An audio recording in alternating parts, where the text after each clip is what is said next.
台商总会租赁的印度撤侨专机5号凌晨2点50分抵达桃园机场。这次一共有129人搭上了这班飞机，其中有114位旅居印度跟孟加拉的国人，另外15位则是来台湾工作的外籍人士，里头还包含1位婴儿。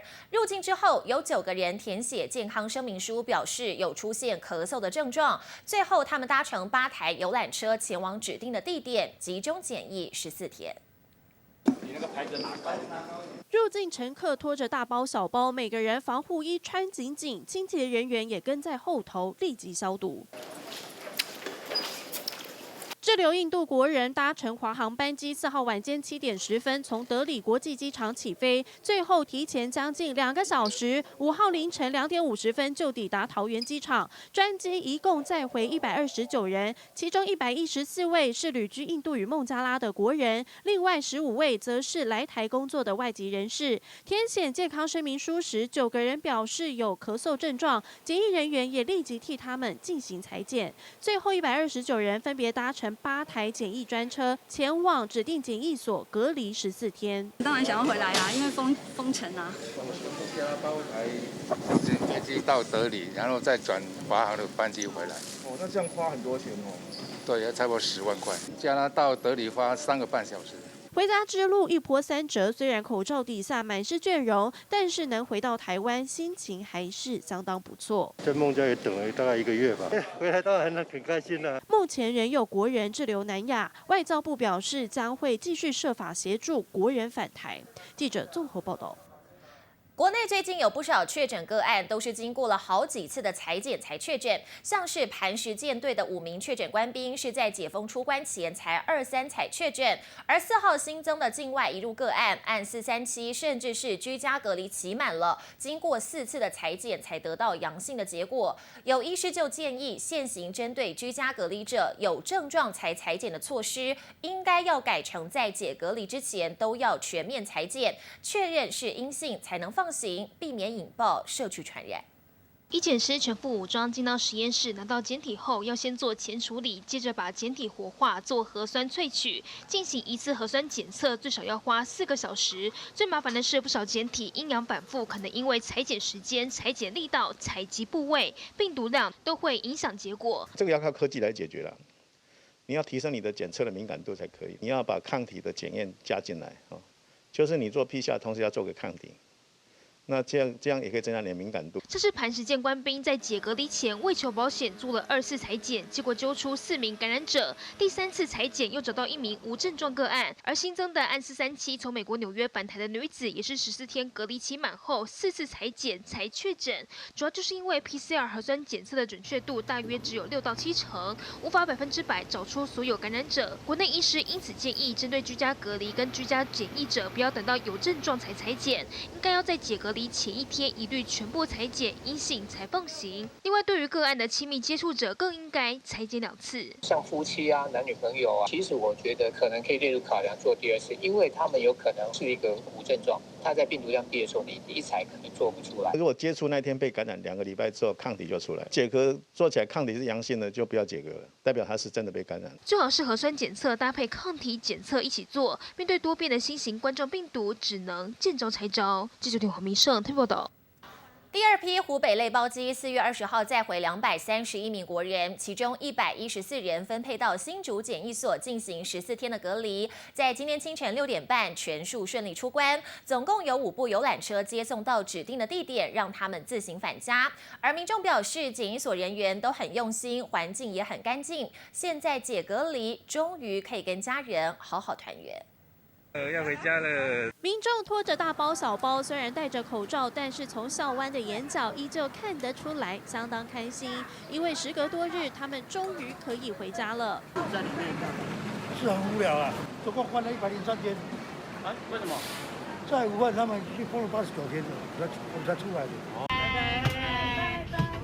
医护人员也很用心，排成一列，开心欢送民众返家。谈到隔离感想，民众满是感谢，很方便，然后很干净，他们都很用心。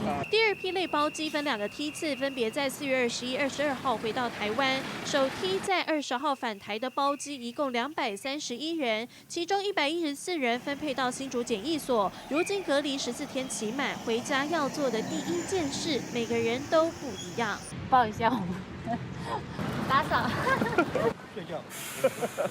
好，拜拜拜拜。至于4月21号返台国人，6号临时隔离期满也能回家了。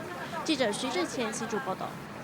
台湾疫情趋缓，不过前疾管局长苏益仁也提出了3大隐忧，包含如何确认国内没有无症状感染者潜藏在社区，还有边境管制如何放宽，以及如果疫情流感化，台湾的民众没有抗体，疫苗药物开发更会是台湾长期抗疫的关键。对此，指挥中心专家咨询小组委员李秉颖表示，台湾的无症状感染者比例低，而且不明感染源的本土确诊个案目前都有控制，应该不成问题。在疫苗的部分，国光生技也传来好消息，透过小鼠实验证实，他们开发出来的疫苗有效，未来会跟国卫院合作确认疫苗的安全性，也将进行人体实验。路上行人口罩戴好戴满，台湾疫情趋缓，前疾管局长苏益仁认为，疫情有机会在5月落底，但也提出3大隐忧。首先，民众对无症状感染者心惊惊，苏益仁建议可以尝试在北中南各采检2000人，来确认社区中有没有无症状感染者。若是采检后都没有，解除社交距离限制，就能更安心。不过，指挥中心专家咨询小组委员李秉颖有不同看法。台湾的确诊病例里面，它只有5%到6%而已。无症状感染者，它病毒存在的时间也是一定的。我们虽然有几个那个不明传染源的本土感染，但是它看起来都没有扩散出去。其次是边境管制，即使国内解除管制，但国外疫情还没退烧，我国边境管制要不要放宽，又要怎么放宽也是问题。苏益仁建议台湾要准备好快筛工具，入境者快筛采检，阴性才能进入国内活动。有一个国家有一段时间都没有社区感染的话，我们当然就可以放松了。未来一旦疫情流感化，由于台湾疫情控制好，民众少了抗体，快筛药物、疫苗也都得快速到位，台湾才能长期抗疫。对此，国光生技也宣布好消息，他们透过疫苗综合实验，把疫苗注射在小鼠血清中，发现具有高例价的中和抗体，证实疫苗有效。下阶段会确认疫苗安全性，进入人体实验，期盼为台湾一起抗疫。郑红军、张俊然台北采访报道。受到疫情的影响，上万名中港澳学生无法返台就学。现在有大学校长就建议，应该也可以采取类包机的方式，分批让他们来台。学校也会尽力协助，像是采取远距教学、实施学分弹性制，或者是加开暑期课程，让应届毕业生可以如期完成学业。毕业季即将来临，却有不少中港澳陆生受到武汉肺炎疫情影响，短时间内无法来台完成学业。台湾不少大学就建议毕业季前可以促成首办类包机，他们已经做足万全准备，就等政策开放。如果是2500名，这个学位生，可能要40个以上的班机，那这个是非常浩大的工程。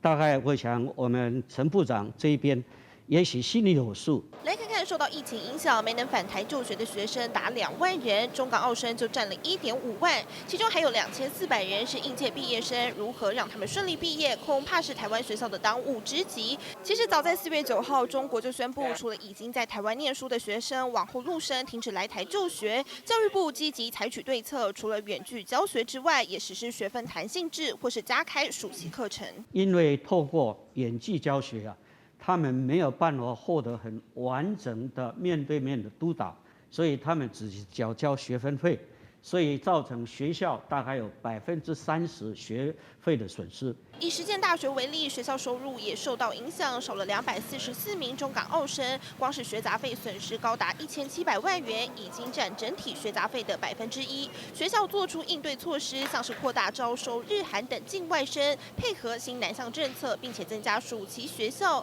盼境外学生能如期领到毕业证书。记者徐杰、叶林凡台北采访报道。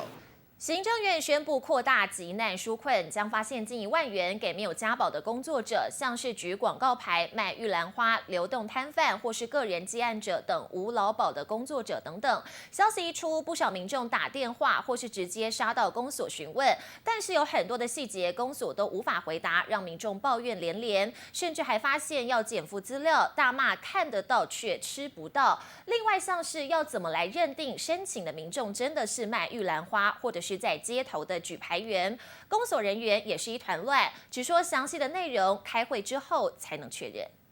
不确定要请你们带什么东西啊？这通电话还在讲，别的电话又在响。行政院宣布扩大急难纾困，将发现金1万元给没有家保的工作者。桃园区公所人员电话接到手软，有人打电话不通，直接杀到现场来，发现还是要有相关资料，气得大骂。工作证明，可是公司不开，因为他没有劳保。我们怎么申请？我们看得到领不到嘛。台中西屯区公所也一团乱，有人以为可以申请了，发现要等到6号扑了空。有人因为资格疑似不符合，指着工作人员鼻子骂。跟你的申请什么？是啦，先生。那到底怎样的人可以申请？主要有2关，一是身份审查，2是排富审查。举例来说，林先生一家3口，109年1到4月平均收入34000元，有存款50万，扣掉免纳入计算数45000元，再除以3人，等于家户每人每月生活费是28000元。再来看县市，如果林先生住在台中市，低于最低生活费2倍的29192元就能申请。那问题来了，要怎么认定申请者真的是卖玉兰花或是街头的举牌员？社会局开会之后，相关的规定很明确，那我们会再跟民众尽量请他们是5月7号之后再来做一个申请。各类摊贩和个人工作室，如卖玉兰花的，可以拿进货出货单佐证；若是边缘劳工没有相关证明，就切结；若扯谎被查出，得自负法律责任。另外，云林向渔会纳保的渔民有近3万人，符合渔保纾困资格的劳工约21800人，但可以办理的地点只有5处，现场大排长龙，民众排了2、3天还是没排到可以办理，也是骂翻天。记者综合报道。政府纾困方案多，但是配套措施似乎没有跟上脚步。行政院长苏贞昌昨天宣布扩大纾困补助，却让区公所咨询电话接不完。其实不止这一波纾困混乱，先前政府推出的弱势1500元纾困金，有一名卖口香糖为生的郭姓民众也抱怨，说他2天之内跑了公所10几趟，甚至办理人员还请他要找证人证明他真的是在卖口香糖。整个申请补助的过程相当波折。搞成这样子是在干什么？还要站在你的摊位跟人比业哦，真的不用了。你说太繁复了，是不是？没诚没义的。亲自跑一趟，结果问题一大堆，无奈补助领不到。尽管行政院喊出扩大纾困，但实际上却是一团混乱。其实不止这波这么乱，从最早600亿纾困开始，民众就是一肚子苦水。这位郭姓民众平常在酒店门前靠卖口香糖为生，如今受到疫情影响，光要申请1500元的弱势金，困难重重。进家要提前啦，很多啦。我弄过去的话，能不能出来，我也不知道。我2天跑10几趟。为了领这1500元的弱势纾困金，郭姓民众连续2天跑公所10几趟，不仅耗时，申请过程中竟然还得到这样的回应：你在哪边卖口香糖？谁可以作证？我就跑去林森北路找我认识的，你叫我拿证明，我也跑2趟拿给你了。你又要叫我跑去。生计难维持，领补助门槛一大堆，就有立委痛批纾困方案再多，配套措施跟不上政府公布的脚步，根本就是扰民。如何让真正有需要的人受惠？纾困国家队备受考验。结果山林加入台北。